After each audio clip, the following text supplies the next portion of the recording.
ఈవేళ ఈ మాటలు పలికే మనసు లేదేమో, ధైర్యం లేదేమో, పిరికితనంలో ఉన్నారేమో, అవిశ్వాసంలో ఉన్నారేమో.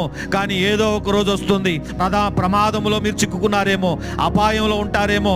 ఆ రోజన్నా ఈ మాట గుర్తుంచుకోండి, యేసయ్యా నేను పాపిని, నన్ను క్షమించు, నన్ను రక్షించు. ఈ చిన్న చిన్న మాటలు మీరు గుర్తుంచుకోండి.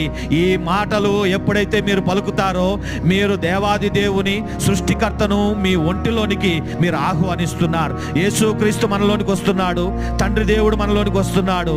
ఆయన పంపిన ఆదరణకర్త పరిశుద్ధాత్మ దేవుడు మన దేహంలోనికి వచ్చుచున్నారు. ఈ ముగ్గురు మన లోపలికి వచ్చేస్తారు. ఇదే రక్షణ.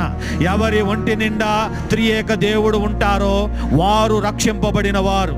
ఎవరి ఒంటిలో తండ్రి, కుమార, పరిశుద్ధాత్మ దేవుడు సుఖ నివాసము చేస్తారో వాళ్ళు రక్షింపబడిన వారు.